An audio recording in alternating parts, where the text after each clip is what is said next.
ஆவி சம்பந்தமாக, ஆவியானவர் சம்பந்தமாக சில சட்டங்கள், சில காரியங்கள் பரலோகத்தில் வைக்கப்பட்டிருக்கு.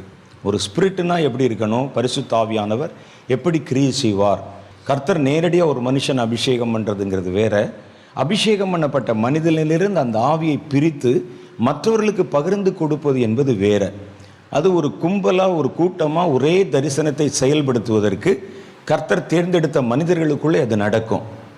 அப்போ அழைப்பில் நிறைய வித்தியாசம் இருக்கும். நம்ம பார்த்தோம்னா அந்த மாதிரி இருக்கும்போது கர்த்தர் தாமே இறங்கி ஒவ்வொருவரையும் ஒவ்வொரு விதம் அபிஷேகம் பண்ணுவார். ஆனால் ஒரே அழைப்பு, ஒரே நோக்கம், ஒரே ஓட்டம், ஒரே காரியத்தை நோக்கி ஒரு கூட்டமாக நம்ம நகர்த்தப்படுகிறோம். இஸ்ரவேலர்கள் அப்படி தான் நகர்த்தப்பட்டாங்க. அந்த மாதிரி வரும்போது கர்த்தர் தான் தேர்ந்தெடுத்த ஒரு மனிதனுக்கு, அப்போ அப்படிப்பட்டவங்க ரொம்ப விசேஷமாக இருப்பாங்க.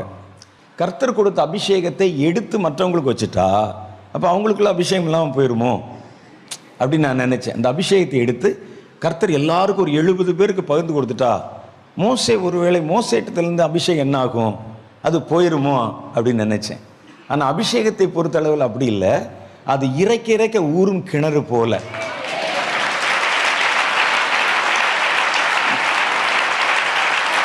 அப்போ கர்த்தர் சில காரியங்களை சொல்லும்போது தமிழில் ஒரு பாட்டு சொல்லுவாங்க, தொட்டனை தூரும் மணற்கேணி மாந்தருக்கு கற்றனை தூரும் அறிவு. ஒரு மணல் கேணி அள்ள அள்ள எப்படி குறையாமல் சுரக்குமோ அது மாதிரி கல்வி என்ன செய்யும்னு பார்த்தீங்கன்னா குறையாது. நீங்கள் சொல்லிக் கொடுக்க அது இன்னும் பாலிஷ் ஆகி இன்னும் உங்களுக்குள்ளே வளர ஆரம்பிக்கும். காசு எடுத்து கொடுத்தீங்கன்னா போயிடும். ஆனால் கல்வியை நீங்கள் மற்றவர்களுக்கு கற்றுக் கொடுக்கும்போது நம்ம இன்னும் பெரிய புதிய காரியங்களை கற்றுக்கொள்ளுகிறோம். அப்போ அதனால தான் என்ன செய்யணும் அப்படின்னு. அதே மாதிரி இந்த அபிஷேகம், அப்போ நான் யோசித்து பார்த்த போது கர்த்தர் சொன்னார், ஒருவனை நிரப்பி ஒருத்தனை அபிஷேகம் பண்ணால் அது 2 மடங்காக உங்களுக்குள்ளே வந்துடும். அப்போ கர்த்தர் என்ன செய்வார்னா அடுத்த ஓட்டத்துக்குள்ளே, கட்டத்துக்குள்ளே அவர்களை இன்னும் கர்த்தர் எடுத்து பிரகாசமாக நடத்தி கொள்வார். அபிஷேகம் குறையவே குறையாது. கர்த்தருடைய வார்த்தை நீங்கள் கொடுக்க அது அதிகமாகத்தான் உங்களுக்குள் சுரந்து கொண்டே வரும் ஒழிய நீங்கள் அதை நிறுத்திட்டீங்கன்னா தான் அது குறைஞ்சிரும். அதற்கு கர்த்தர் என்ன செய்கிறாருன்னா ஒவ்வொரு காலங்களிலும் இது மாதிரி எல்லா நேரத்திலும் நடக்கிறது இல்லை, எல்லா நேரத்திலும் நடக்காது. ஒவ்வொரு காலத்திலும் ஒவ்வொரு விசேஷமான மனிதர்களை அழைத்து, மோசே அழைத்து அவருக்குள்ளே தன் ஆவியை வைத்து அத்தனை சமஸ்த இஸ்ரவேல ஜனங்களையும் தாங்கத்தக்கதான பாரத்தையும் பெலனையும் வரங்களையும் கர்த்தர் கொடுத்து அதை எடுத்து மற்றவர்களுக்கு பகிர்ந்து கொடுத்தார். நீங்கள் தகுதியாக இருந்தால் அல்லது கர்த்தர் கொடுத்த அந்த குறிப்பிட்ட கால அவகாசத்துக்குள்ளே உங்களை தகுதிப்படுத்தி கொண்டால், ஒருவேளை கர்த்தருடைய பேர் எழுதுகிற லிஸ்ட்டில் நீங்கள் இல்லாட்டா கூட கர்த்தர் உங்களையும் தன்னுடைய பேரில் இணைத்து கொள்ளுவார். வசனத்தில் போட்டு 70 பேருடைய பேர் வழிகள், அந்த பேர் எழுதக்கூடிய லிஸ்ட்டில் 2 பேர் மாத்திரம் வரலை. அது மாதிரி கர்த்தர் அநேகருடைய பேரை எழுதியிருக்கிறார். இன்னும் சில பேர்களை ஆட் பண்ணவும் கர்த்தர் தயங்க மாட்டார், தகுதியாக இருந்தால். ஒருவேளை எழுதப்பட்டவர்கள் தகுதி இல்லாமல் இருந்தால் கூட அவர்களை நீக்க கர்த்தர் தயங்க மாட்டார். ஆவியை குறித்து, பரிசுத்த ஆவியை குறித்து நம்ம சில காரியங்களை தெரிந்து கொள்ளணும். ஆவி என்பது என்ன செய்யணும், பரிசுத்த ஆவி மாத்திரம் இல்லை, எல்லா ஆவிக்கும் ஒரே மாதிரி தன்மை தான் இருக்கும். எப்படி மனிதர்களுடைய எல்லாருக்கும் ஒரே மாதிரி தன்மை இருக்கும், சில குணாதிசயங்கள் மாத்திரம்தான் கொஞ்சம் வேறுபட்டிருக்கும். சிலர் நல்லவர்களாக இருப்பாங்க, இரக்கம் செய்கிறவங்களாக இருப்பாங்க.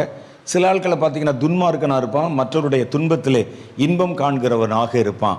அந்த மாதிரி கொஞ்சம் கொஞ்சம் வித்தியாசம் இருக்கும். ஆனால் அடிப்படையில் எல்லாரும் ஒரே மாதிரி தான் இருப்பாங்க. நல்லவனாக இருந்தாலும் கெட்டவனாக இருந்தாலும் கையை கீறினா ரத்தம் தானே வரும், அப்படித்தானே? நல்லவனாக இருந்தாலும் கெட்டவனாக இருந்தாலும் பச்சை மிளகாய் கொடுத்தா காரமாக தானே இருக்கும். அப்போ அடிப்படை என்பது ஒன்று தான். அந்த குணாதிசயங்கள் மாறும். அதே மாதிரி இந்த ஸ்பிரிட் என்பதில் பிசாசாக இருந்தாலும் ஒரு மனிதனுடைய ஆவியாக இருந்தாலும், ஆவிகளில் 3 ஆவி இருக்குது. மனிதருடைய ஆவி, இது போக இன்னும் இருக்குது, தேவதூதர் ஆவியெல்லாம் இருக்குது, அது அப்புறம் பார்ப்போம். 3 விதமான முக்கியமான ஆவி நம்ம அடிக்கடி பார்க்குறது. அந்த மாதிரி காரியங்களில் மனித ஆவி, எல்லா மனிதனுக்குள்ளும் ஒரு ஸ்பிரிட் இருக்கும், எல்லா மனிதருக்குள்ளும் ஒரு ஆவி இருக்கும். அப்போ இந்த ஆவி எப்படி இருக்குன்னு கேட்டால், அந்த ஆவி தான் அந்த மனுஷன், உண்மையான மனுஷன். இப்போ நான் அது உங்கள்கிட்ட கேட்குறேன், இது யார் கையின்னு கேட்குறேன். இது ஏன் கைன்னு சொல்கிறீங்க, ஏன் கைன்னு சொல்கிறீங்க. அப்போ ஏன் கைனா அது யாருடைய கை? இந்த ஏன் அப்படின்னு சொல்லிச்சல, அது யார்? அதுதான் உங்கள் ஸ்பிரிட்டு. இந்த ஸ்பிரிட்டு, அந்த ஸ்பிரிட் சொல்லுது இது ஏன் கை அப்படின்னு சொல்லுது, இது என்னுடைய மூக்கு அப்படின்னு சொல்லுது. அப்போ அந்த உள்ளே இருக்கிற அந்த ஆள் தான் உண்மையான மனிதன். இதை யாரும் அழிக்கவே முடியாது. நரகத்திலே அழித்தார் என்று கர்த்தர் சொன்னால் கூட அழியாதது. அந்த தண்டனையை தான் அழிவுன்னு சொல்கிறாங்க. எந்த ஸ்பிரிட்டையும் யாரும் அழிக்க முடியாது. முழுசாக அழிக்க முடியாது. ஏன்னா அந்த ஸ்பிரிட் எல்லாமே கர்த்தரிடத்திலேருந்து வந்தது தான். கர்த்தர் எப்படி நிரந்தரமானவராக இருக்கிறாரோ, நிலைத்த வரமுள்ளவராக இருக்கிறாரோ, அதே மாதிரி தான் எல்லா ஸ்பிரிட்டுமே. சாத்தானை கூட உங்களால் அழிக்க முடியாது. அவனை மிதித்து அவனை பைண்ட் பண்ணி உள்ளே கட்டி போட்டுடலாம், அவ்வளோதான். இனி நிரந்தரமாக வெளியே வர முடியாதபடி. ஏன் அப்படின்னு கேட்டால், சாத்தானும் கர்த்தரிடத்திலிருந்து வந்தவன் தான். சாத்தான் எங்கேயோ வானத்திலிருந்து குதிச்சவர் கிடையாது. கர்த்தருடைய ஆவி தான் எல்லாமே. மனுஷ ஆவியாக இருந்தாலும் பிசாசாக இருந்தாலும் சாத்தான் ஒரு காலத்தில் ஒரு தேவதூதனாக நீ சிருஷ்டிக்கப்பட்டவன் என்று கர்த்தர் சொல்லுகிறார்.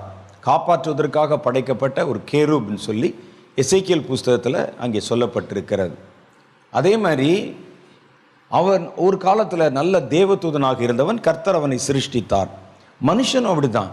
கர்த்தர் தம்முடைய ஜீவ சுவாசத்தை நமக்குள்ளே ஊதி நம்மை ஜீவ ஆத்மாவாக்கினார். அப்போ மனுஷனுக்குள்ளே இருக்கிற ஆவியும் கர்த்தருடைய ஆவி தான்.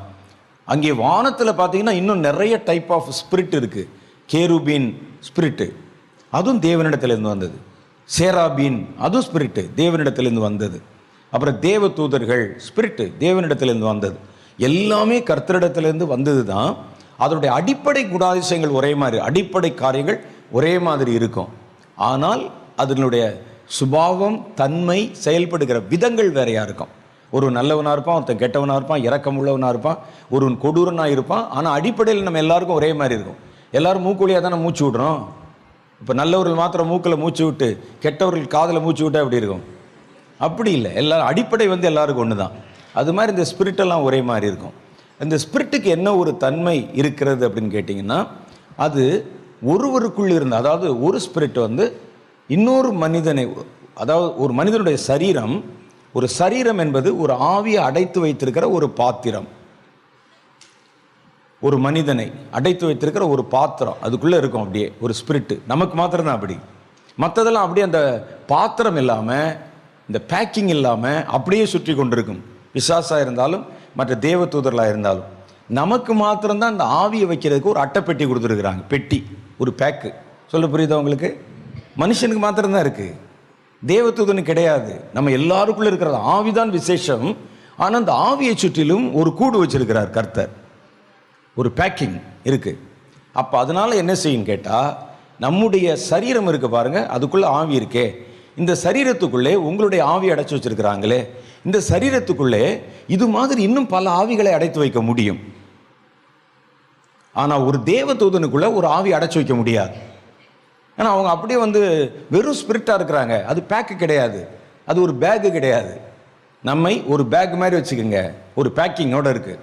அதுக்குள்ளே உங்களுடைய ஆவியை வச்சுருக்கிறாங்க. அது மனுஷனுக்கு மாத்திரம்தான் அப்படி இருக்குது. பிசாசுக்குள்ளே இன்னொரு பிசாசை அனுப்ப முடியாது. பிசாசு பிடிச்ச பிசாசை பார்த்துருக்கீங்களா? பிசாசு பிடிச்ச தேவதூரில் பார்த்துருக்கீங்களா? அவனுடைய வார்த்தைக்கு செவி கொடுத்தவங்கள பார்த்துருப்பீங்க. ஆனால் பிசாசு பிடித்த மனிதர்களை பார்க்கிறீர்கள். மனிதனுக்குள்ளே தான் அந்த ஆவிகள் போக முடியும், ஒரு பேக்கு. அதுவும் எப்போ? சரீரத்தில் நீங்கள் இருக்கும்போது தான். சரீரத்தில் இருக்கிற காலம் வரைக்கும் ஒரு மனிதனுக்குள்ளே இன்னொரு ஆவியையும் உள்ளே வச்சிடலாம். வேறு யாருக்குள்ளே அப்படி வைக்க முடியாது. அப்படி ஆவியை உள்ளே வச்சிடலாம். எத்தனை ஆவியை வைக்கலாம் அப்படின்னு கேட்டால், சில சமயத்தில் நாங்கள் அநேகராக இருக்கிறோம், லேகியோன் அப்படின்னு சொல்லுது. ஒரு ஆவி உனக்குள்ளே யார் இருக்கிறான்னு கேட்டால் லேகியோன், அது லீஜியன் அப்படின்னு சொல்கிறது. ஒரு படை, ஒரு படையில் அந்த நாட்களில் ரோமர்கள் காலத்தில் இருந்த படையில் 2000 பேர் இருப்பாங்க. கிரேக்கர்கள் காலத்தில் லீஜியன் என்ற வார்த்தையில் 600 பேர் இருப்பாங்க.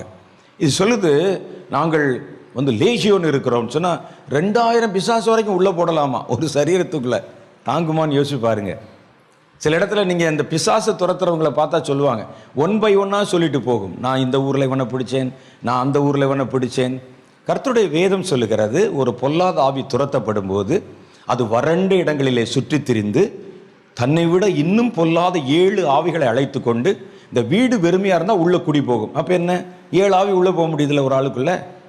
அது மனுஷனுக்குள்ளே தான் சாத்தியம். அது துரத்தப்பட்ட உடனே, ஒரு ஆவி துரத்தப்பட்டா, பிசாசு துரத்தப்பட்டா, நம்ம இந்த வீட்டை வெறுமையாக வச்சுருக்கக்கூடாது.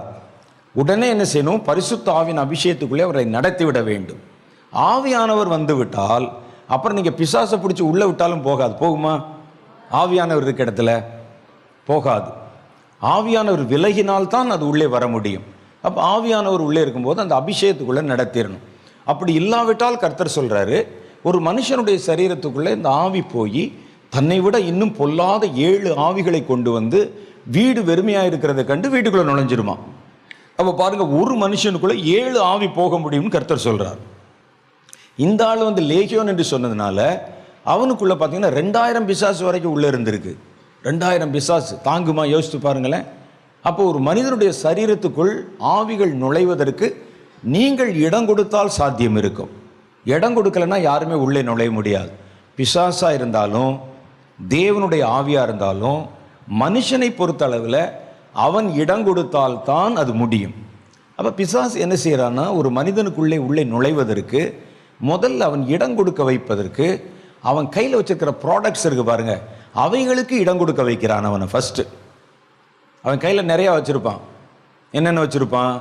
அசிங்கமான படங்கள், குடிக்கிறது, வெறிக்கிறது, போதைப் பொருள், சிகரெட்டு, கஞ்சா, அப்புறம் அது இதுன்னு பல விஷயங்கள், இதெல்லாம் அவனுடைய ப்ராடக்ட்ஸ் வச்சுருக்கிறான்.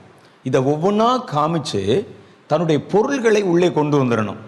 தன்னுடைய பொருளை உள்ளே கொண்டு வந்துடணும். அதை கொண்டு வந்துட்டா முழுவதும் அந்த இடத்தை ஆக்கிரமித்து கொள்ளலாம். ஒரு வீடு இருந்தது, அந்த வீட்டில் ஒரு மனிதர் அந்த வீட்டை வந்து விலைக்கு வாங்கிட்டார். விலைக்கு வாங்கணுன்னா இந்த வீட்டை விற்றவன் சொன்னான் அந்த இடத்துல, ஐயா இங்கே வீட்டை விற்றுட்டோம், அந்த பாரம்பரியமாக இங்கே நாங்கள் வாழ்ந்த வீடு, அதனால் என்ன செய்யுங்கன்னா இந்த வீட்டில் எனக்கு வேறு ஒன்றும் வேணாம், எல்லாத்தையும் எழுதி கொடுத்துட்டேன், ஒரே ஒரு சுவத்தில் ஒரு ஆணி மாத்திரம் அடிச்சுக்கிறேன், அது மாத்திரம் எனக்கு சொந்தமாக இருக்கட்டும் அப்படின்னு சொன்னான்.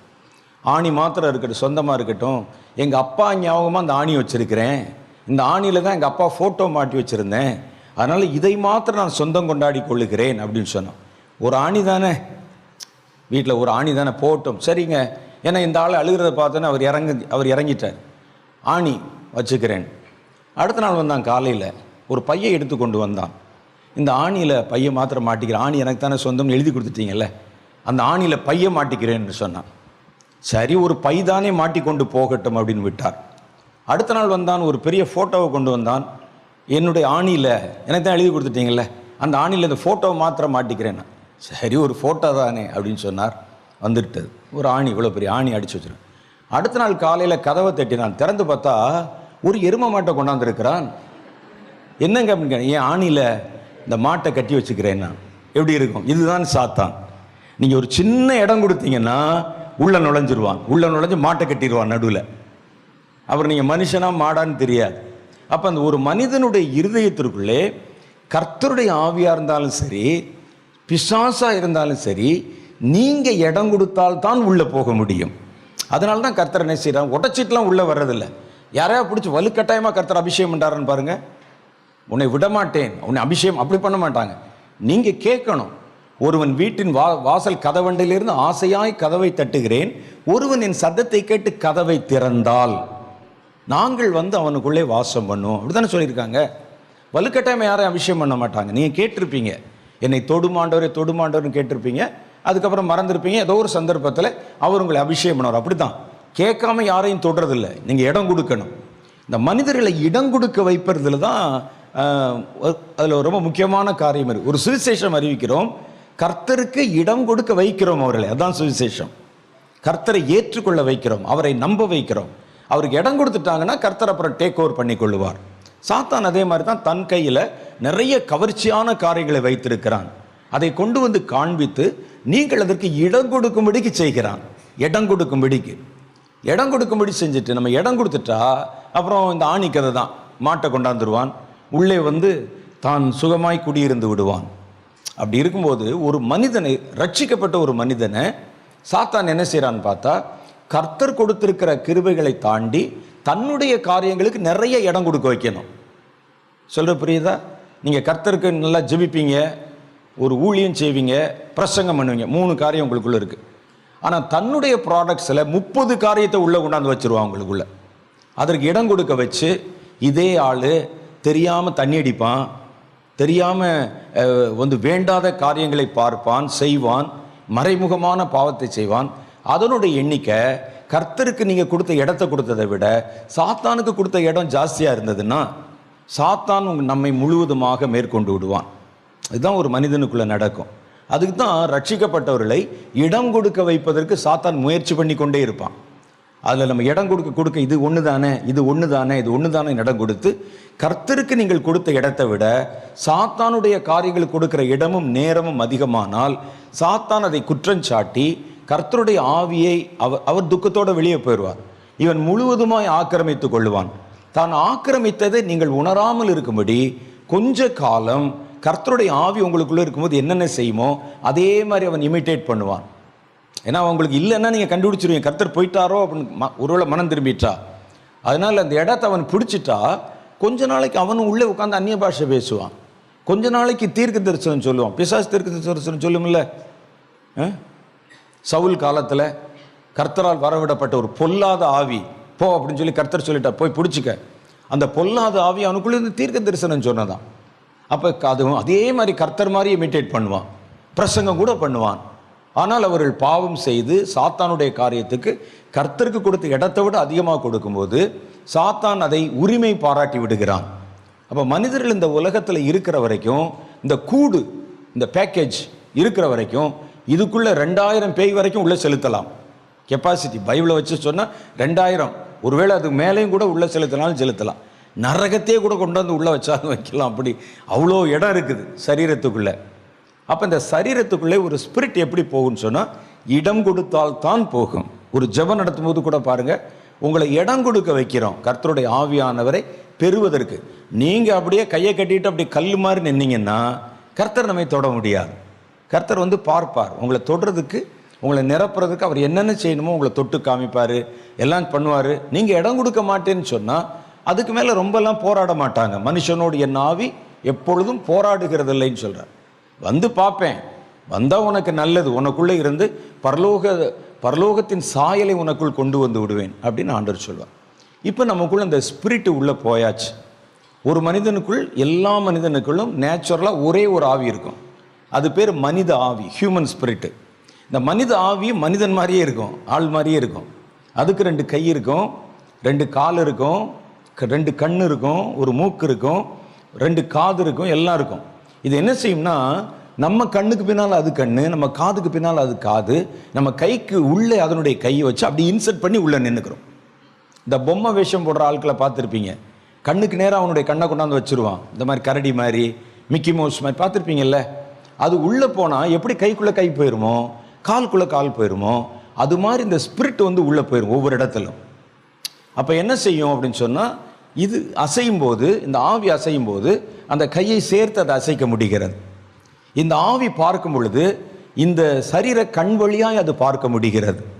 இந்த ஆவி அசையும் போது, திரும்பும் போது அந்த காலை அந்த ஆவியினாலே அசைக்க முடிகிறது. ஒரு மனுஷனுக்கு நல்ல கை இருக்குது பலமா, நல்ல கால் இருக்குது பலமா, நல்ல கண் இருக்குது தீட்சண்யமா, நல்லா இருக்குது, நல்ல தெளிவாக இருக்குது. ஆனால் ஆவி இல்லை. அந்த கண் பார்க்குமா, அந்த காது கேட்குமா?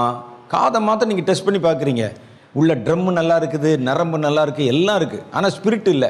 கேட்குமா? அப்போ யார் கேட்டது இது வரைக்கும்?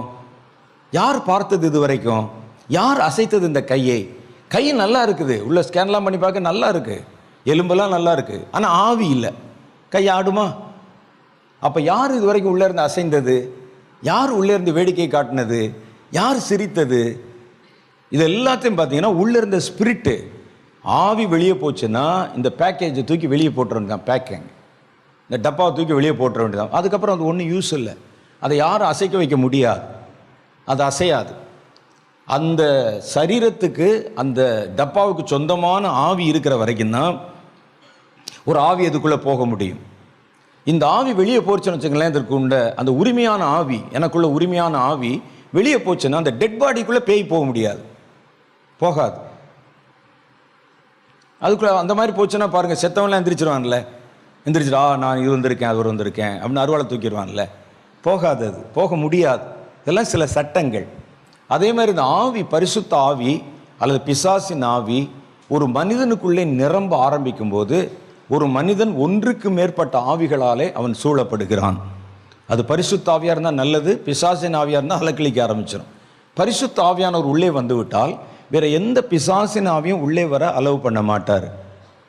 அதுக்குள்ளே பரிசுத்த ஆவியானவர் இருந்து, இப்போ 2 பேர் ஒரு வீட்டில் இருந்தால் எப்படி இருக்கும்? இந்த ஆவியானவர் நம்முடைய ஆவியோட கூட பேசி நம்மை வழிநடத்தி நம்முடைய ஆவிக்குள்ளே தம்முடைய சாயலை கொண்டு வந்து விடுகிறார். அதான் முக்கியம்.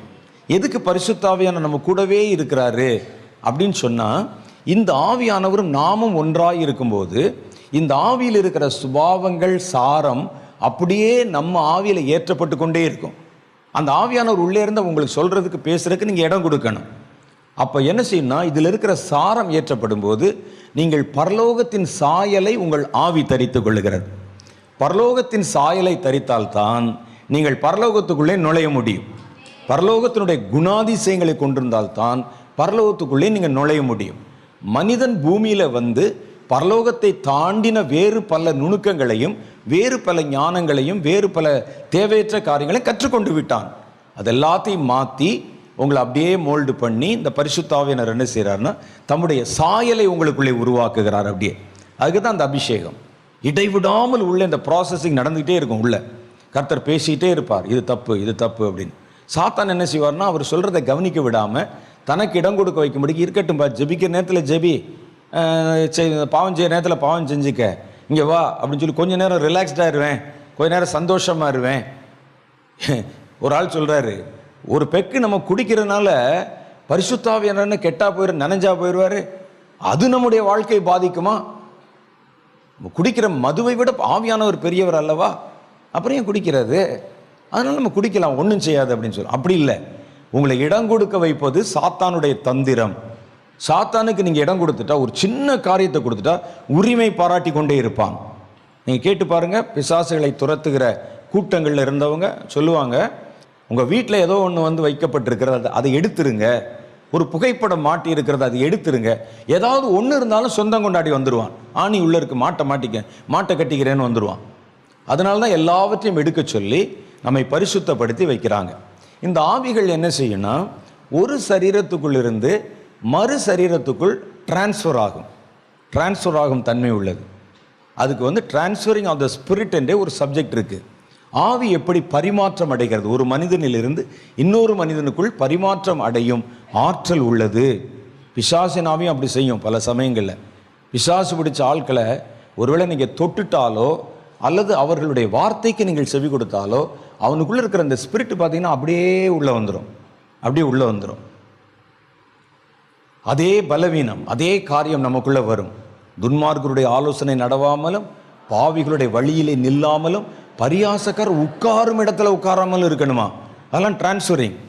இந்த ஸ்பிரிட் என்ன செய்யும், பரியாசக்காரனோட நடக்காத, ஒரு கோபம் உள்ளவனோட நடந்தால் அவன் வழிகளை கற்றுக்கொள்வாய். இது அப்படியே நமக்குள்ள அப்படியே டிரான்ஸ்ஃபர் ஆக ஆரம்பிக்கும். அதனால் என்ன செய்யணும்னா, நம்ம நல்ல அபிஷேகம் பெற்ற தேவனுடைய மனிதர்களோட நம்ம ஒருங்கிணைக்கும் போது அந்த ஆவி ஒருத்தருக்குள்ள ஒருத்தர் அந்த பரிசுத்த ஆவி டிரான்ஸ்ஃபார்ம் ஆகி நமக்குள்ளே ஒரு பாதுகாப்பு வளையத்தை உண்டு பண்ணுகிறது. அதனால தான் கர்த்தர் சபை, ஒரு ஐக்கியம், தேவனுடைய பிள்ளைகள் ஒன்றாக இருப்பது அப்படிங்கிற ஒரு கான்செப்டே கொண்டு வந்தார். ஒரு ஐக்கியம், நானும் என் பிதாவும் ஒன்றாக இருக்கிறது போல நீங்கள் எல்லாம் ஒன்றா இருக்கணும் அப்படின்னு விரும்புகிறேன். அப்போ நம்ம எல்லாம் சேர்ந்து தேவனுடைய பிள்ளைகளாக ஒரு அணியிலே நிற்கும் போது அந்த அபிஷேகம், அனாயிண்டிங், பவர் என்பது வித்தியாசமாக இருக்கும். நீங்கள் நல்லா பாருங்கள், தனி ஜெபத்தில் உங்களுக்கு மேலே கிடைக்கிற அபிஷேகத்தினுடைய பவருக்கும் ஒரு கூட்டத்தில் ஜெபம் பண்ணும்போது கிடைக்கிறதுக்கு வித்தியாசம் இருக்கா இல்லையா? ஒரு கூட்டத்தில் நம்ம ஜெபம் பண்ணுவோம். ஏன் அப்படி நடக்குதுன்னா, ஆவியினுடைய அந்த எல்லாருக்குள்ளே இருக்கிற அந்த பரிசுத்த ஆவியானவர் அப்படியே ஒட்டு மொத்தமாக கிரியை செய்ய ஆரம்பிக்கும் போது இந்த இடத்துல அந்த ஆவிக்குரிய என்வைரன்மெண்ட் இருக்க சூழ்நிலை அதுவே வித்தியாசமாய் மாறிவிடுகிறது. அப்படியே தீ மாதிரி ஆரம்பிச்சிருது. ஒரு கட்டையில் எரி இருக்கும், 10 கட்டை சேர்ந்து எரி இருக்கும், வித்தியாசம் இருக்குல்ல. ஒரு காடு எரியும் போது அது ரொம்ப வித்தியாசமாக இருக்குல்ல. அதை அணைக்கவே முடியலையே. விறகுல வந்து நெருப்பு பத்துச்சுன்னா தண்ணி ஊற்றினா அணைஞ்சிருது. காட்டில் பிடிச்ச நெருப்பை அணைக்க முடியலையே. ஏனென்றால் ஒரு மரத்துலேருந்து பிடிக்கும், இது அணைக்கிறதுக்குள்ள அது வந்து அடுத்த மரத்துக்குள்ளே போயிடும், அடுத்ததுக்குள்ளே போயிடும். ஹெலிகாப்டரை சுற்றுறான், என்னென்னமோ பண்ணுறான், 6 மாதம் போராடுறான், முடியலையே. அதனால தான் கர்த்தருடைய பிள்ளைகள் ஐக்கியமாக இருக்க வேண்டும் என்று சொல்லுவது இந்த ஆவிக்குரிய காரியத்தினால தான். ஆனால் சாத்தான் என்னன்னா, இவர்களை தனித்தனியாய் பிரித்து விட்டால் அந்த ஆவியின் பெலன் குன்றி போய்விடும், ஒரு ஊழியம் குன்றி போய்விடும், ஒரு சபை குன்றி போய்விடும். அப்படி சபை குன்றி போனால் அந்த சபைக்குள்ளே இருக்கிற ஜனங்கள் எல்லாருடைய ஆவிக்குரிய நிலைமையும் ரொம்ப கீழே போயிடும். அப்போ அந்த ஸ்பிரிட் என்ன செய்யும்னா பரிமாற்றம் அடையும், ஒருத்தருக்குள்ளே இருந்து ஒருத்தர் பரிமாற்றம் அடையும். அந்த தன்மை உள்ளது. யாருக்குள்ளே இருக்கிற ஸ்பிரிட் வந்து அதிகமாக இருக்குதோ ஆவியை ஒரு தண்ணீருக்கு ஒப்பாக சொல்லுவாங்க. தண்ணீர் என்ன செய்யும்னா மேட்டிலிருந்து பள்ளத்தை நோக்கி போகும், பள்ளத்திலிருந்து மேட்டை நோக்கி ஏறாது. அது மாதிரி ஒரு நல்ல அபிஷேகம் பண்ணப்பட்ட ஒரு மனிதன் பலவானா இருந்தால் அவனுக்குள்ள இருக்கிற ஆவி அவனை விட கொஞ்சம் கொஞ்சம் தாழ்ந்த அல்லது அவனை விட கொஞ்சம் கீழ் நிலையில் இருக்கக்கூடிய ஒரு மனிதனை நிரப்பும் ஆற்றல் பெற்றது.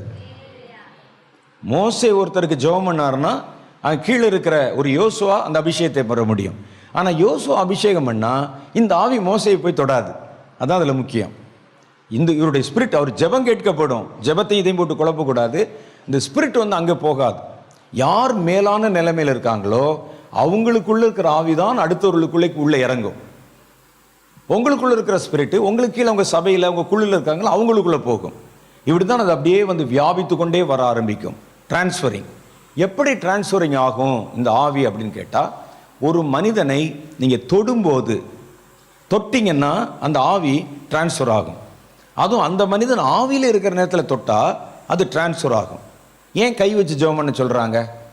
கர்த்தர் சொல்ல அவர்கள் மேல் கைகளை வைத்து, அப்போஸ்தலர் 8வது அதிகாரத்தில் பார்த்தீங்கன்னா அவங்க மேலே கை வைக்கிறாங்க. அப்பொழுது அவர்கள் அபிஷேகத்தினால் நிரப்பப்படுகிறார்கள். அவர் மேல் கைகளை வையுங்கள், வியாதியஸ்தல் மேல் கைகளை வையுங்கள். ஏன் கை வைக்க சொல்கிறாங்க? சும்மா ஜெபம் பண்ணால் கர்த்தர் கேட்க மாட்டாரா? கர்த்தர் தானே சுகமாக்குறாரு, அப்புறம் எதுக்கு நான் கை வைக்கணும்? அப்படின்னா நமக்குள் கொடுத்த வரம், நமக்குள் கொடுத்த அபிஷேகம் அது அப்படியே அந்த கை வழியாக இன்னொருத்தனுக்குள்ளே டிரான்ஸ்ஃபார்ம் ஆகும். அவர்களை தொடும்போது, அவங்க நம்மை தொடும்போது ஆவி டிரான்ஸ்ஃபார்ம் ஆகும். அதனால தான் கை வச்சு ஜெபம் பண்ணும்போது ஏன் துள்ளி கீழே விடுறாங்க? அந்த அபிஷேகம் நமக்குள்ளிருந்து உள்ளே போகும். ஆனால் நான் தப்பாக நினச்ச மாதிரி நீங்கள் நினைக்கக்கூடாது. எனக்குள்ளே இருக்கிற அபிஷேகம் அவருக்குள்ளே போச்சுன்னா நான் பாப்பராயிருவேன். நான் அப்படி இல்லை. கர்த்தருடைய வல்லமை ஒரு ஆளுக்குள்ளேருந்து இன்னொரு ஆளுக்குள்ளே போச்சுன்னா கர்த்தர் 2 மடங்கு வல்லமையினால் இந்த ஆளை நிரப்பி விடுவார். மறுபடியும் அந்த இடத்த அப்படி நிரப்பிடுவாங்க. ஒரு கிணத்துல தண்ணி ஊறினோடனே அது அப்படியே வாரினோடனே அது எப்படி மறுபடியும் ஊறுமோ அதே மாதிரி கர்த்தர் மறுபடியும் நிரப்பிடுவார். அப்போ என்ன செய்வாங்கன்னா, இந்த மாதிரி தேவனுடைய சர்வீஸ் பண்ணுறவங்க தொடர்ந்து செய்ய அவங்க பலமடைந்து கொண்டே போவாங்க. பலத்தின் மேல் பலமடைவாங்க. அப்போ தொடுவதன் மூலம், டச் பண்ணுறதன் மூலம் ஒரு ஆவி ஒரு மனிதனிலிருந்து அடுத்த மனிதனுக்குள்ளே போகும். சும்மா அவருடைய தலையில் கை வைக்கும் போதோ ஒரு மனிதனை தொடும் போதோ அந்த அபிஷேகமானது உள்ளே போகும். இன்னொன்று இருக்குது, ரொம்ப பவர்ஃபுல் ஆட்கள் இருக்காங்கல்ல, அவங்களுடைய சட்டையில் ட்ரெஸ்ஸில் அதன் வழியாக கூட அந்த அபிஷேகம் உள்ளே போகும். அவங்க போட்ட சட்டை இருக்குது பாருங்க, நீங்கள் பாட்டு அண்ணன் போட்ட சட்டை எங்கேயா காயப்போட்ட தூக்கிட்டு போயிடாதீங்க. அங்கே ஒரு பாஸ்டர் உட்காந்துருக்காரு. அவர் என் வீட்டுக்குள்ளே வருவார், பாஸ்டர் ராஜசேகர் என் வீட்டுக்குள்ளே வருவார், என் ட்ரெஸ் எடுத்துகிட்டு போயிடுவார். அபிஷேகம் இருக்குன்னு சொல்லிட்டு அது அழுக்கு ட்ரெஸ்ஸு தூக்கிட்டு போயிடுவாங்க. ஆனால் உண்மையிலே என்ன செய்யணும்னா, பரிசுத்த தேவனுடைய பிள்ளைகள் ஆவியில் நிறைஞ்சிருக்கிறாங்கல்ல, அவர்கள் பயன்படுத்தின பொருள்களில் அந்த அபிஷேகம் ஒரு குறிப்பிட்ட நேரம் வரைக்கும் நீடித்திருக்கும், குறிப்பிட்ட காலம் வரைக்கும். பவுலுடைய சரீரத்தில் இருந்த உருமால்களை எடுத்து அதை கொண்டு போய் பிசாசு பிடிச்சவங்க மேலே, வியாதியஸ்தர்கள் மேலே போட்டாங்க. அவர்கள் சுகமானார்கள். ஆனார்கள் ஆகலையா? அது ஒரு குறிப்பிட்ட நேரம் வரைக்கும் அந்த ஆவியினுடைய பரிமாறுதல் அது அப்படியே அதில் இருக்கும். கரண்ட் மாதிரி தான் அப்படியே இதில் பாய்ந்து கொண்டே இருக்கும். அவங்க பயன்படுத்தின பொருள், அவர்கள் பயன்படுத்தின அந்த துணி, வஸ்திரத்தில், குறிப்பாக வஸ்திரத்தில் அந்த அபிஷேகம் அவ்வளோ நேரம் நிறைஞ்சிருக்கும். அவர்கள் பயன்படுத்தின சரீரத்தில் கூட நிறைஞ்சிருக்குதே. இந்த எலிசா மரித்து போனார், அவர் இறந்துட்டாரு. அவர் அடக்கம் பண்ண கல்லறையில் இன்னொரு இறந்தவனை கொண்டு உள்ளே போட்டான்னு உயிரோடு எழும்பிட்டான். அவன் வந்தது இல்லையா? எப்படி நடந்தது? இந்த ஸ்பிரிட்டு, இந்த அற்புதம் செய்கிற வல்லமை நிறைந்த ஆவி, அந்த ஆவி அந்த நேரம் வரைக்கும், இவருடைய ஆவி போன பிறகு கொஞ்சம் நேரம் வரைக்கும் அதில் அப்படியே அந்த ஓட்டம் இருந்து கொண்டே இருக்கிறது. அந்த பவர், அந்த வல்லமை அது என்ன செய்யும்? துணியின் மூலம் பரவும். நான் சொல்கிற இந்த சட்டம், நியதி என்பது பிசாசின் ஆவிக்கும் பொருந்தும். இந்த பிசாசு பிடிச்சவங்க நீங்கள் தொட்டாலோ ஹக் பண்ணிங்கனாலோ அப்படி உள்ள டிரான்ஸ்ஃபரம் ஆயிரும். தொட்டுட்டாங்கன்னு வச்சுக்கோங்க, அவன் கொஞ்சம் பவர்ஃபுல்லாக இருக்கிறான், அவனுக்குள்ளே ஒரு 2000 பிசாசு இருக்குது. இவர் சாதாரணமான ஒரு ஆள், ஒரு பெரிய நடிகர் வந்திருக்கிறாரே அப்படின்னு போய் கையக்கே கொடுத்தீங்கன்னா அது அப்படியே உள்ள டிரான்ஸ்ஃபார்ம் ஆயிரும். ஒரு மனிதனுக்குள்ளே அப்படியே பரவிக்கொண்டே வரும். ஆவிகளின் பரவுதல், டிரான்ஸ்ஃபரிங் அப்படியே பரவும். அடுத்து இதில் பரவும். கர்த்தருடைய வேதத்தில் நம்ம பார்க்குற மாதிரி கைகளை வைப்பதன் மூலம், ஒருடைய சரீரத்தை தொடுவதன் மூலம் அது பரவும். மூணாவது காரியம் பாருங்க, ஒரு சுவாசம். அவங்களுடைய மூச்சு இருக்குல்ல, அந்த காற்று, அந்த காற்றுல அந்த அபிஷேகம் பரவுமா. இயேசு தம்முடைய சீஷர்களை அழைத்து அவர்கள் மேலே ஊதி பரிசுத்த ஆவியை பெற்றுக்கொள்ளுங்கள் என்றார். அவங்க அந்த அபிஷேகம் பெற்றாங்க. அதனால என்ன செய்யும் அப்படின்னா, அந்த ஆவி அதன் வழியாக டிரான்ஸ்ஃபார்ம் ஆகும். அதே மாதிரி தான் பிசாசின் ஆவியும். யாராவது இருக்க ஆட்களோட ரொம்ப நெருக்கமாக நின்று பேசுகிறீங்க, பழகிறீங்கன்னா, அவங்களுடைய சுவாசம் நம்முடைய சரீரத்தில் பட்டா கூட அதன் வழியாய் அந்த ஆவி ஒரு மனிதனுக்குள்ளே நுழைந்து விடுவதற்கு வாய்ப்பு இருக்குது. நீங்கள் பலமானவர்களாக இருந்தால் வேற மாதிரி, அவனை விட நீங்கள் பலமாக இருந்தால் அது பாயாது. பலவீனராக இருந்தால் பிடிச்சிரும் அது அந்த ஆவி. அடுத்து என்ன, வார்த்தையின் மூலம் அவங்க பேசுகிற வார்த்தை இருக்கு பாருங்க, அந்த வார்த்தையை நீங்கள் கேட்கிறதுனால அந்த வார்த்தைக்குள்ளே அபிஷேகம் கடந்து நம்மை நிரப்பிவிடும். பல சமயங்களை பாருங்க, தொட மாட்டாங்க, ஒன்றும் பண்ண மாட்டாங்க, இங்கிருந்து பேசுகிற வார்த்தையில் அந்த அபிஷேகம் உள்ளே கடந்து வந்து விடும். கர்த்தருடைய அபிஷேகத்தினால நிறைந்த வார்த்தைகள், அந்த வார்த்தையில் வரும். கண்ணில் பார்ப்பாங்க சிலர், அப்படி பார்த்தா உற்று பார்த்தா அதில் கூட அந்த அனாயிண்டிங் அவங்க அந்த அளவுக்கு நிறைஞ்சிருக்கணும். அந்த அனாயிண்டிங் அவர்களுக்குள்ளே கடந்து போவதற்கு வாய்ப்பு இருக்குது. இதெல்லாம் அந்த ஆவி என்ன செய்யணும், ஒருத்தர்கிட்ட இருந்து இன்னொரு ஒரு இடத்தில் கடத்தப்படுவதற்கு வாய்ப்பு இருக்கிறது. அதுதான் இப்போ நம்ம பார்க்குறோம். கர்த்தர் தம்முடைய சீஷர்களுக்கு அந்த ஆவியை கொடுத்தார். அந்த சீஷர்கள் என்ன செஞ்சாங்க, அந்த அபிஷேகத்தை எங்கிலும் பரவ செய்தார்கள். இயேசுதான் அவர்களை தொட்டார். முதல்ல அவங்க மேலே டைரக்டாக பரலோக ஆவி இறங்கி வந்து விட்டது. அவர்கள் 120 பேர் ஒரு மேலறை வீட்டில் காத்திருந்தாங்க. மேலறை வீட்டில் காத்திருந்த போது கர்த்தர் டைரக்டாக அவங்களை நிரப்பினார். உடனே அடுத்து இப்போ புதுசாக ரட்சிக்கப்படுறீங்களா, வாங்கப்பா அந்த வீட்டுக்கு போகலாம், நாங்கள் நிரப்பப்பட்டோமா அப்படி சொன்னாங்களா? வீட்டுக்கு கூட்டு வந்து இதே மாதிரி உட்கார வச்சு ஜெபம் பண்ணி தலையில் அந்த அக்கினியை இறக்கி அப்படி செய்யலை. அதற்கு அடுத்த கட்டம், இவர் எங்கே அவர்களை சந்திக்கிறார்களோ இவங்களுக்குள்ள கர்த்தர் கொடுத்த அபிஷேகம் இருக்குல்ல, தங்கள் கைகளை அவர்கள் மேல் வைத்தார்கள், அவர்கள் பரிசுத்த ஆவியிலே நிரப்பப்பட்டார்கள். போகிற இடத்துல எல்லாம் அதே மாதிரி தான் கர்த்தர் ஒரு டிரான்ஸ்ஃபார்ம் மாதிரி வச்சிருக்கிறாரு பாருங்க. இந்த கரண்ட் வர்றதுக்கு டிரான்ஸ்ஃபார்மர் இருக்கு, அந்த டிரான்ஸ்ஃபார்மர் மாதிரி அவர்களை பயன்படுத்தினார் கர்த்தர். தொட்ட இடத்துல எல்லாம் அற்புதம் நடந்தது. பாட்டு பாடுறாங்க, பாட்டு பாடி கர்த்தரை துதித்து பாடுறாங்க. இந்த பாடலுக்கு அந்த ஜனங்கள் இடம் கொடுத்தாங்க. வசனத்தில் பாருங்க, அவர்கள் ஜெபம் பண்ணி கர்த்தரை துதித்து சிறைச்சாலையில் பாடிக்கொண்டிருந்தார்கள். கைகளை கட்டப்பட்டவர்கள், கைதிகள் அதை கேட்டுக்கொண்டிருந்தார்கள். இடம் கொடுத்தோன்னே பாருங்க, இந்த பாட்டிலையும் ஜெபத்தில் இருந்த அபிஷேகம் அவர்களுக்குள்ளே போய் அவருடைய கட்டுக்கள் எல்லாம் மறந்து போனதாம். அப்படிதான் இதெல்லாம் அபிஷேகத்தினால தான் நடக்குது. அபிஷேகத்தினால தான் நுகத்தடிகள் முறிக்கப்படுகிறது. அபிஷேகத்தினால நடக்குது. ஹீலிங் அபிஷேகத்தினால நடக்குது, வேற எப்படி நடக்குது? அப்ப இந்த அபிஷேகம் ஜெபத்தின் வழியாய் ஒரு மனிதனுக்குள்ளே பாய்கிறது. ஒரு மனிதன் நம்ம பாட்டு பாடுற பாடல் அபிஷேகத்தில் நிறைஞ்சு இருந்துச்சுன்னா அந்த பாடல் சப்தம் அவனுக்குள்ளே போகும்போது அந்த பாட்டுக்குள்ளே இருக்கிற அபிஷேகம் பாட்டு வழியாகவும் பரவுதே. அதை கேட்டுக்கொண்டு தானே இருந்தாங்க, கைதட்ட கூட இல்லையே, பாட்டுக்கு தான் இடம் கொடுத்தார்கள். பாட்டோடு சேர்ந்த அபிஷேகம் அவர்களை நிரப்பி அந்த வல்லமை போய் கைகள் கட்டுகள் அறுக்கப்பட்டது, எல்லாருக்கும் அற்புதம் நடந்தது. இது மாதிரி தான் அந்த டிரான்ஸ்ஃபரிங் ஆஃப் த ஸ்பிரிட் எப்படி ஒரு மனிதனுக்குள்ளே இருந்து இன்னொரு மனிதனுக்கு கடத்தப்படுகிறது. நீங்கள் அதை எவ்வளோ தூரம் அதை ஈர்த்து கொள்ளுகிறீர்கள், பெற்றுக்கொள்ளுகிறீர்கள் என்பதில் தான் இந்த உண்மையான காரியம் இருக்குது. அப்போ நான் ஏற்கனவே சொன்ன மாதிரி ஒரு அபிஷேகமாக இருந்தாலும், ஒரு வரமாக இருந்தாலும், ஒரு ஆவிக்குரிய காரியமாக இருந்தாலும், நீங்கள் எவ்வளவுக்கு இடம் கொடுக்குறீங்களோ அவ்வளவுக்கு தான் அதை பெற முடியும். இடம் கொடுக்கலன்னு வச்சுக்கோங்க, அதை வாங்குவது ரொம்ப கஷ்டமாக இருக்கும், அதை பெற்றுக்கொள்வது கஷ்டமாக இருக்கும். நிறைய பேர் கடைசியில் வந்து கேட்பாங்க, எல்லாரும் பக்கத்தில் இருந்தவர் கூட அபிஷேகமாகி கீழெல்லாம் விழுந்தாங்க, பிரதர் என்னை மாத்திரம் கர்த்தர் தொடாமல் போயிட்டாரு. கர்த்தர் அப்படிலாம் யாரையும் தள்ள மாட்டார். நீங்கள் இடம் கொடுத்துருக்க மாட்டீர்கள். கர்த்தர் அதுக்குள்ளே நுழையலான்னு பார்த்தா உள்ளுக்குள்ளே ஒரு 10 பிசாசினுடைய காரியம் உள்ளே இருக்கும். தம் அடிக்கிறது, சீட்டாடுறது, எல்லாத்தையும் வச்சுட்டு எல்லாரும் சொல்கிறாங்களே, நீ ஊர் உட்காந்து அபிஷேகம் ஆண்டவரே, தொடும் ஆண்டவரே, நிரப்பும் ஆண்டவர்னு பேசுறது. கர்த்தர் தொட வருவார். என்னடா உள்ள என்ன வச்சிருக்கிறதெல்லாம்? குப்பையை வச்சுட்டு நீ வாரும்னா எப்படி வர்றது? கர்த்தர் விரும்பாத காரியத்தை வச்சுட்டு உள்ள வாங்கன்னு சொன்னா கர்த்தர் வந்துருவாரா? சொல்லுங்க. அவர் பாவத்தை பாராத பரிசுத்த கண்ணர்.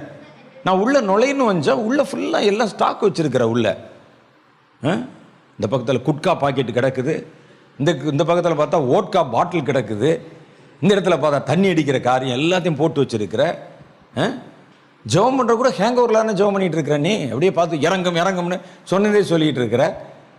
தொடுவோம் கூப்பிட்றானின்னு வந்து பார்த்தா உள்ளே இவ்வளோ வச்சிருக்கிறியே. அப்ப இடம் கொடுத்தால் தான் உங்களை தொட முடியும். இடம் கொடுத்தால் தான். நாம இடம் கொடுத்தால் தான் சாத்தானாக இருந்தாலுமே உள்ள போக முடியும். உள்ள சும்மாலாம் போயிட முடியாது. நிறைய கிறிஸ்தவர்கள் இல்லை பயப்படுவாங்க.